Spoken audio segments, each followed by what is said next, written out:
Міністр замежных справаў Украіны Андрэй Сыбіга прывітаў пачатак справы ў міжнародным крымінальным судзе ды падкрэсліў, гэта важны крок да аднаўлення справядлівасці ў рэгіёне.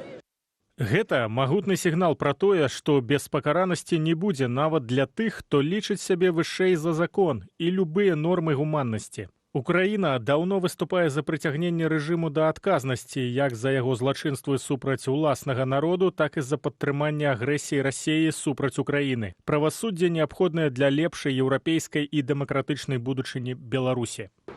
Міжнародны крымінальны суд 12 сакавіка афіцыйна пачаў расследаваць сітуацыю ў Беларусі. Гэты працэс быў ініцыяваны Літвой яшчэ ў верасні 2024 года пасля звароту да ўлады Украіны кіраўніка Народнага антыкрызіснага ўпраўлення Паўла Латушкі.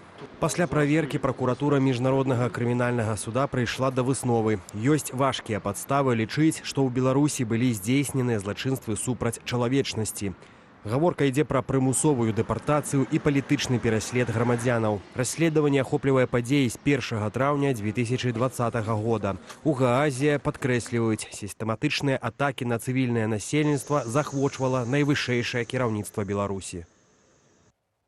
І ў нашай студыі Леонид Марозаў, дарадца Святланы Ціхановскай. Па юрыдычных пытаннях юрыст-міжнароднік, вітаем вас.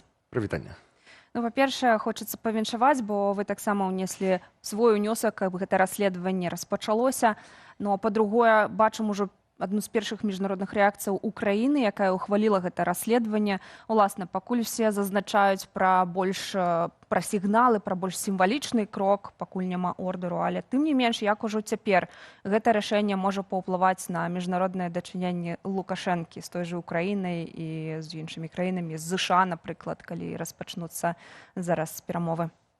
Дзякуй вялікі. Я, па-першае, хацеў бы адразу сказаць з віншаванню. Мне падаецца, што ўсе беларусы, якія зараз, на жаль, у выгнанні доўга чакалі гэтага моманту, і я ведаю, што некаторыя людзі сумняваліся, ці будзе так. Але, на жаль, ці на шчасце, міжнароднае права так і працуе. Яно працуе медленно, але калі працэс пачынаецца, мы ўжо, канешне, дачакаемся какого-то выніка. І зараз Украіна таксама, як бачым, нас падтрымлівае. Тут можна раздзяліць на два бокі, на палітычны і юрыдычны. Юрыдычны пачаўся, і я хочу, канешне, павіншаваць дэмакратычныя сілы і ў прыватнасці, канешне, Павла Латушку і яго каманды, які зрабілі вялікую працу над гэтым. І, канешне, яны вялікія малайцы, чым маглі, мы таксама дапамагалі.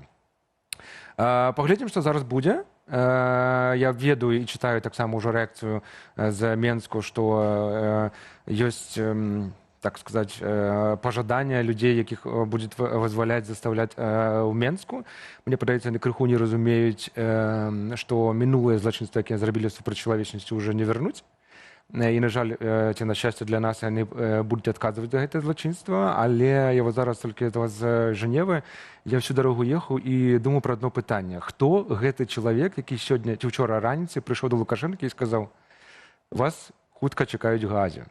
Мне вельмі цікава гэты момант, астатняе, можа быць, не вельмі. А вот это, конечно, пачакаць і паглядзець, бо я вельмі хацеў. Але бачылі мы сёння, што Лукашенка, прынамсі, зрабіў выгляд, што нічога не адбываецца, ніяк не ўзгадаў. У кароўніку разважаў пра сусветную геапалітыку, але пра суд над сабой, магчыма, ці там пра ордэр на арышт, такі можа быць выдадзена ні слова. Ну, безумоўна, што ён можа сказаць, давайце шчыра казаць. Таму што калі нам, напрыклад, распрацоўвалі канцэпцыю пра ілюстрацыю, таксама мала хто выказваўся публічна, але мы сігналы з Менску атрымоўвалі. Можна казаць пра гэта пафасныя, пра раскол эліт і шмат чаго яшчэ, але я больш чым пэўнены, што ўчора шмат людзей задумалася. А ці будзем жа мы ў гэтым лісце? І куды мы паедзем? Раней яны збіраліся куды? Да Дубая, да Арабскіх Эміратаў. Зараз таксама не самае лепшае месца, куды з'ехаць. Засталася Расія. Паглядзім. Мне падаецца, што людзі, якія знаходзяцца ў Беларусі, шмат пытанняў задаюць сабе таксама. На вашу думку, вось вы згадалі пра ліст. Хто можа быць у гэтым лісце? Хто атрымае ордэр на арышт? Я думаю, што гэта, канешне, вышэйшыя пасады ад старшыні КДБ.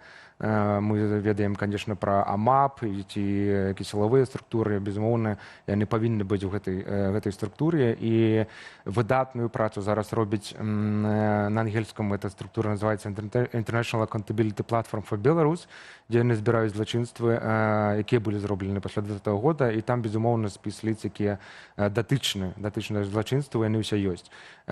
І самае, што цікава, што калі будзе выдзены такія ордэры на арышт, яны бестэрміновыя.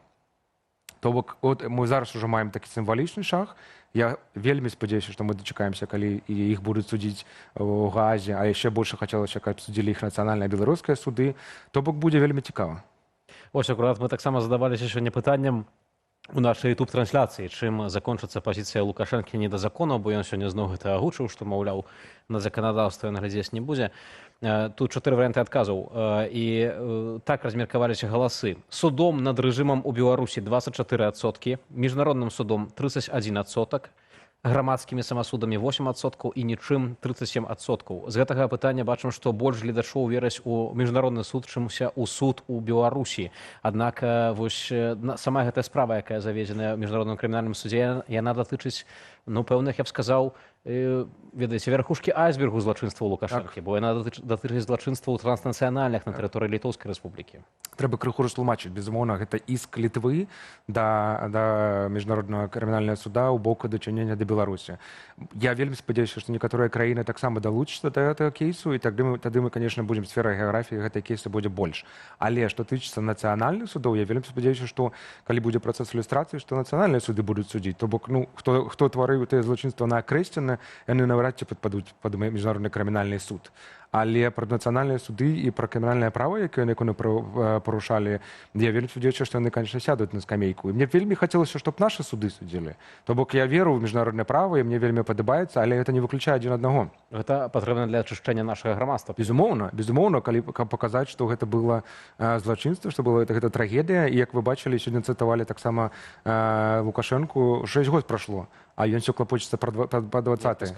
Не адпускае, безумоўна. Ужо ёсць ордэр на арышт Пуціна. Чым будзе адрознівацца гэты ордэр? Я маю на ўвазе, можа, якія справы далі хаду гэтаму расследаванню?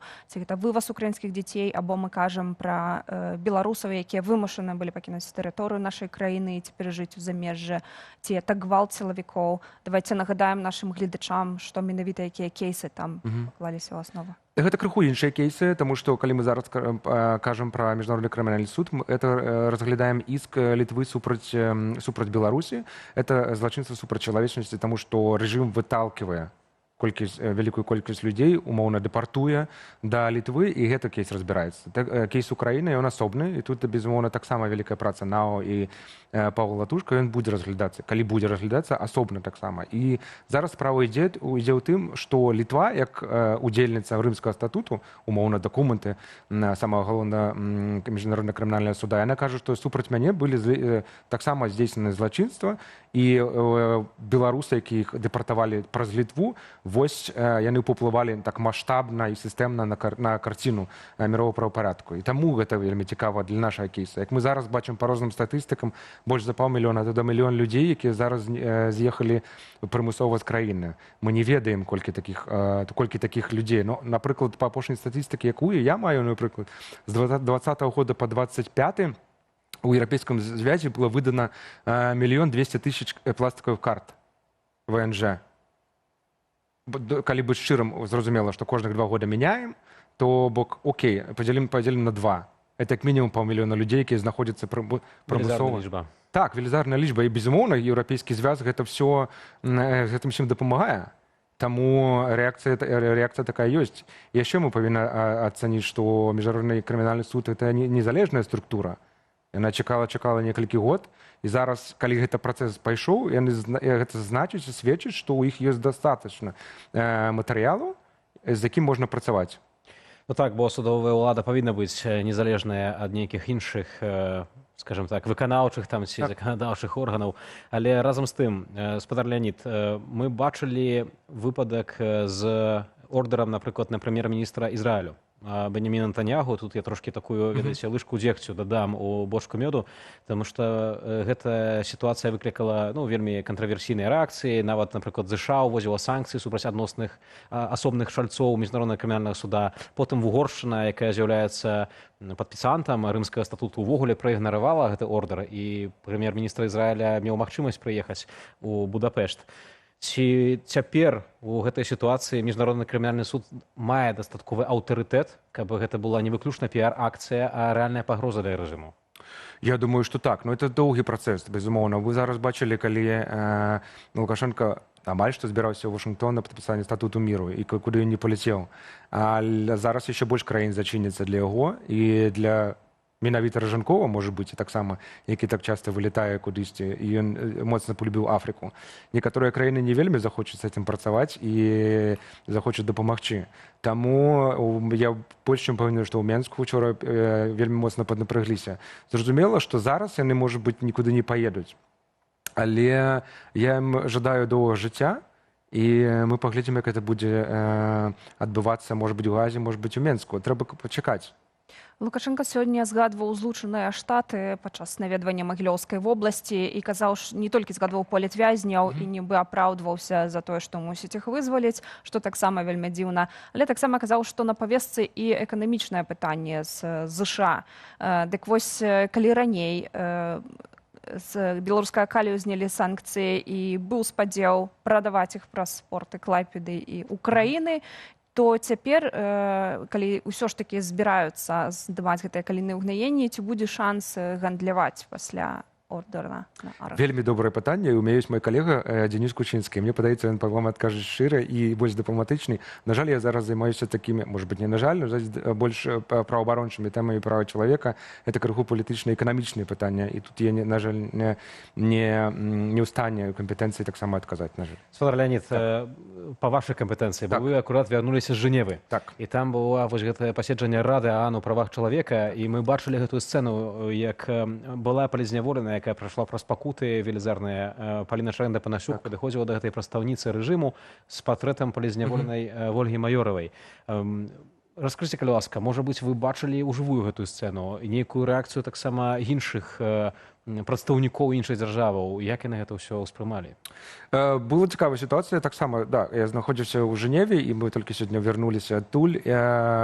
Самая, можа быць, эфектыўная паездка, таму што амаль што 2 дні размаўлялі там пра Беларусь, і мы сёння размаўлялі таксама з вашымі калегамі з радыарацыі і пра бельскую. У мяне было адчуванне, таксама я бачу іх твары, што лепей не ездзіць.